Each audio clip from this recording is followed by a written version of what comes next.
حضرت انس بن مالک رضی اللہ تعالیٰ عنہ فرماتے ہیں کہ ایک روز ہم حضور اکرم صلی اللہ علیہ وآلہ وسلم کے ہمراہ مکہ مکرمہ کے جنگلات کی طرف نکلے۔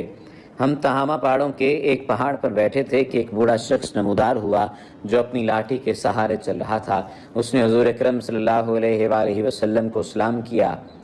آپ نے سلام کا جواب دیا اور فرمایا، یہ بوڑھا اپنی چال اور آواز سے جن معلوم ہوتا ہے۔ پھر آپ نے اس سے دریافت کیا تو کون ہے؟ اس نے عرض کیا، حضور میں جن ہوں، میرا نام حامہ بن ہیم بن لاقیس بن ابلیس ہے۔ حضور اکرم صلی اللہ علیہ وآلہ وسلم نے فرمایا کہ میں تیرے اور شیطان کے درمیان صرف 2 پشتوں کا فاصلہ دیکھ رہا ہوں، تیری عمر کتنی ہے؟ اس نے کہا، یا رسول اللہ صلی اللہ علیہ وآلہ وسلم، جتنی عمر دنیا کی ہے اتنی ہی میری عمر ہے یا اس سے کچھ کم۔ اس کے بعد رسول اللہ صلی اللہ علیہ وآلہ وسلم سے کیا گفتگو ہوئی، آج کی اس ویڈیو میں اس پر روشنی ڈالی جائے گی اور ساتھ ہی ساتھ شیطان کے 5 اہم ساتھیوں کے بارے میں بھی آپ کو آگاہ کیا جائے گا۔ لیکن اگر آپ نے ابھی تک ہمارے چینل کو سبسکرائب نہیں کیا تو سبسکرپشن کا بٹن دبا کر سبسکرائب کر لیجئے، اور ساتھ ہی ساتھ اس بات کو بھی یقینی بنائیے کہ اگر آپ نے ابھی تک رسول اللہ صلی اللہ علیہ وآلہ وسلم کی ذات اقدس پر درود شریف کا ہدیہ پیش نہیں کیا تو آپ بھی درود پاک پڑھ لیجئے۔ اللہم صلی علی محمد النبی الامی وعلی آلہ وبارک وسلم تسلیما۔ اللہم صلی علی محمد النبی الامی وعلی آلہ وبارک وسلم تسلیما۔ اللہم صلی وسلم علی النبی الطاہر۔ ابلیس کون ہے؟ یہ ایک عمومی سوال پوچھا جاتا ہے۔ ابلیس کا اصلی نام عزازیل ہے۔ ابلیس کی کنیت ابو قیتر یعنی تکبر کا باپ ہے۔ ابلیس کے لفظی معنی انتہائی مایوس کے ہیں۔ اصطلاحاً یہ اس جن کا نام ہے جس نے اللہ کے حکم کی نافرمانی کر کے آدم علیہ السلام اور نبی آدم علیہ السلام کے لیے مطیع و مسخر ہونے سے انکار کر دیا تھا۔ ابلیس کو انسان پر کوئی اختیار حاصل نہیں کہ وہ زبردستی سے کھینچ کر اپنی راہ پر لے جائے، وہ صرف بہلانے پھسلانے سے کام لے سکتا ہے۔ شیطان کے 5 اہم ساتھی ہیں جن کے نام اگر بتائے جائیں تو سب سے پہلا اور اہم نام صبر ہے۔ اس کے اختیار میں مصیبتوں کا کاروبار ہے جس میں لوگ ہائے واویلا کرتے ہیں اور گریبان پھاڑتے اور منہ پر تماچے مارتے ہیں اور جاہلیت کے نعرے لگاتے ہیں۔ دوسرا اس کا ساتھی عور ہے، یہ لوگوں کو بدی کا مرتکب کرتا ہے اور اسے ان پر اچھا اور پسندیدہ کر کے دکھاتا ہے۔ تیسرا شخص مسوت ہے۔ شخص سے مراد تیسرا شیطان جو اس کا ساتھی ہے، عام ساتھی ہے، وہ مسوت ہے۔ یہ کذب اور دروغ پر مامور ہے جسے لوگ کان لگا کر سنیں۔ یہ انسانوں کی شکل میں آ کر ان سے ملتا ہے اور انہیں فساد برپا کرنے کی جھوٹی خبریں سناتا ہے۔ چوتھا شیطان کا ساتھی لاسم ہے۔ یہ آدمی کے ساتھ گھر میں داخل ہوتا ہے اور گھر والوں کے عیب دکھاتا ہے اور ان پر غضب کرتا ہے۔ پانچواں ساتھی زکنیور ہے۔ یہ بازاروں کا مختار ہے۔ بازاروں میں آ کر یہ قسم قسم کی بدی اور بددیانتی کے جھنڈے گاڑتا ہے۔ ان معلومات کا ماخذ، بہت سارے لوگ پوچھیں گے کہ یہ معلومات آپ نے کہاں سے لی ہیں، یا بہت سارے لوگ پوچھیں گے کہ آپ کس طرح سے ان باتوں کا دعویٰ کر سکتے ہیں۔ ان معلومات کا ماخذ حضرت سیدنا شیخ عبدالقادر جیلانی الگیلانی رحمۃ اللہ تعالی علیہ کی تصنیف لطیف غنیت الطالبین ہے۔ اب اگر ذکر کیا جائے اس ملاقات کا اور اس ملاقات کی گفتگو کا ذکر کرتے ہوئے اس کے بعد جو شیطانی وسوسے ہیں کیوں آتے ہیں، کس طرح سے ان سے بچا جاتا ہے، اس پر روشنی ڈالیں گے۔ جب رسول اللہ صلی اللہ علیہ وآلہ وسلم نے ان سے پوچھا، اس شخص سے پوچھا، اس شیطان سے پوچھا کہ تمہارے درمیان تو صرف 2 پشتوں کا فاصلہ ہے شیطان سے، تیری عمر کتنی ہے؟ تو اس نے کہا، یا رسول اللہ صلی اللہ علیہ وآلہ وسلم، جتنی عمر دنیا کی ہے اتنی ہی میری عمر ہے یا اس سے کچھ کم۔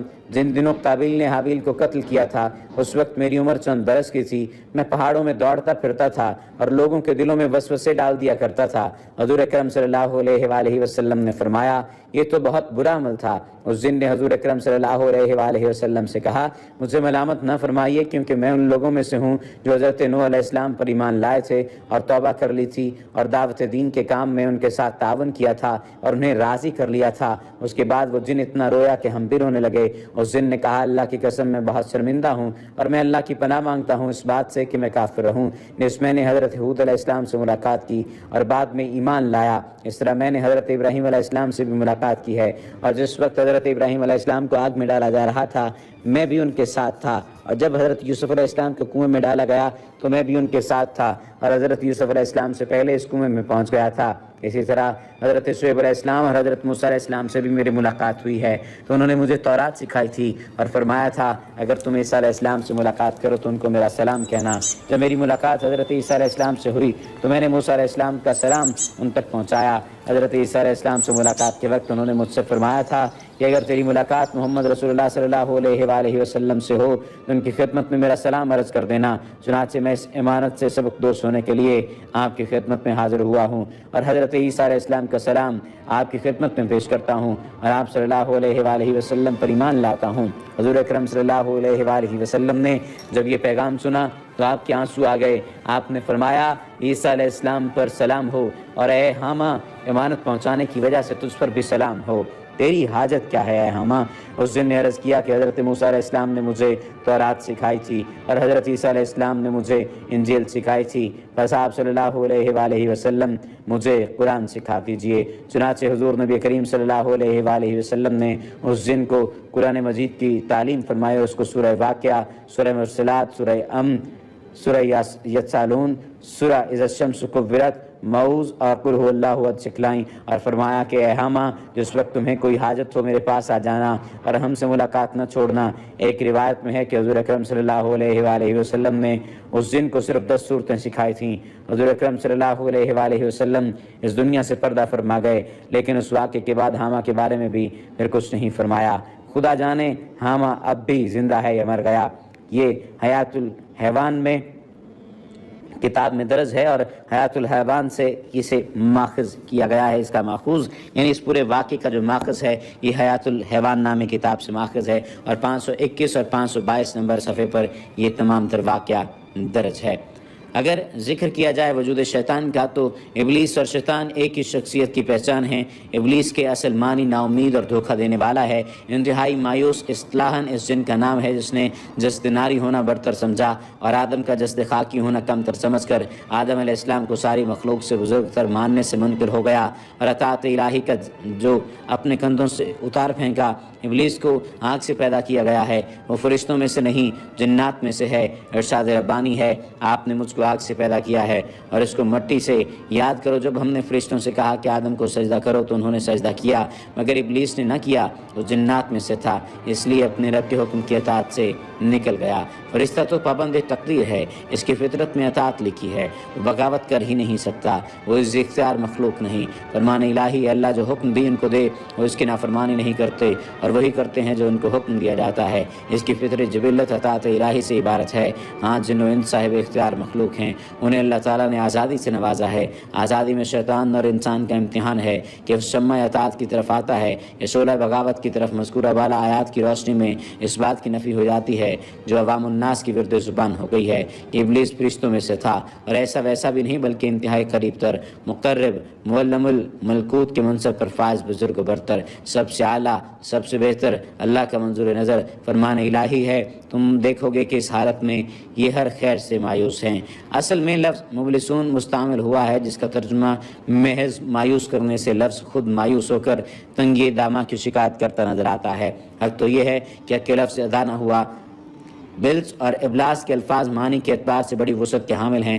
حیرت سے عقل کا محو تماشا ہو جانا، خوف و دہشت سے بکا بکا رہ جانا، ہکا بکا رہ جانا، رنج و غم، درد و الم کی تصویر مجسم بن جانا، چار سو سے نا امید ہو کر اٹھنے، کمر باندھنے کی شکت کو بیٹھنا، مایوسی کے عالم میں جنون انتقام پر اتر آنا، ان وجوہ کی بنا پر شیطان کا نام ابلیس رکھا گیا ہے۔ اس نام میں یہ معنی مضمر ہیں کہ کلی طور پر مایوس اور نامراد پا کر اس کا زخموں سے چور چور، سر پر غرور اس حد تک مشتعل ہو گیا تھا کہ وہ جان پر کھیل کر ہر جرم و گناہ کرنے اور انسانوں سے کروانے، ہست و بود کو نیست و نابود کرنے پر تلا بیٹھا ہے۔ شیطان کی وجہ تسمیہ سے متعلق عمومی طور پر دو رائے ہیں۔ شتی اس کا ماخذ ہے جس کے معنی دور ہونے کے ہیں، چنانکہ چونکہ وہ خیر سے دور ہوتا ہے اس لیے اسے شیطان کہتے ہیں۔ یہ شیط سے ماخوذ ہے جس کے معنی جلنے کے ہیں، چونکہ اس کا تخلیقی مادہ آگ ہے اور کاتب تقدیر نے اس کی قسمت میں آگ لکھی ہے، اس لیے اس کو شیطان کہا گیا۔ امام احمد اور نسائی حضرت ابو ذر سے روایت نقل کرتے ہیں کہ میں نبی اکرم صلی اللہ علیہ وآلہ وسلم کی خدمت میں حاضر ہوا۔ آپ صلی اللہ علیہ وآلہ وسلم مسجد میں تشریف فرما تھے۔ فرمایا ابو ذر تم نے نماز پڑھی؟ میں نے عرض کیا نہیں پڑھی۔ فرمایا اٹھو اور نماز پڑھو، چنانچہ میں نے نماز پڑھی اور پھر آ کر بیٹھ گیا۔ حضور صلی اللہ علیہ وآلہ وسلم نے فرمایا اے ابو ذر شیاطین جن اور شیاطین انس کے شر سے اللہ کی پناہ مانگو۔ میں نے عرض کیا یا رسول اللہ کیا انسانوں میں بھی شیطان ہوتے ہیں؟ فرمایا ہاں، باہر کے شیاطین ہی نہیں، انسان کے اندر اس کے اپنے نفس امارہ کا شیطان بھی اس کو بہکاتا ہے۔ یہی بات ہے جو قرآن میں فرمائی گئی ہے کہ اور ہم اس کے اپنے نفس سے ابھرنے والے وسوسوں کو جانتے ہیں۔ وسوسے اندازی کا کام ہر دو شیاطین کرتے ہیں جن کے اصل معنی پوشیدہ مخلوق کے ہیں، اور جن کو جن اسی بنا پر کہا جاتا ہے کہ وہ انسان کی آنکھ سے مخفی ہیں۔ فرمان الہی ہے وہ اور اس کے ساتھی تمہیں ایسی جگہ سے دیکھتے ہیں جہاں سے تمہیں انہیں دیکھ بھی نہیں سکتے۔ یہ سورۃ الاعراف کی آیت نمبر 27 کا ترجمہ ہے۔ اللہ تعالیٰ ہمیں شیطان سے، اس کے ورگلانے سے، اس کے بہکانے سے، اس کے نیکی سے ہٹانے سے اور بدی پر ابھارنے سے دور فرمائے۔ اللہ سبحانہ و تعالیٰ ہمیں اپنی حفاظت میں رکھے۔ وما علینا الا البلاغ المبین۔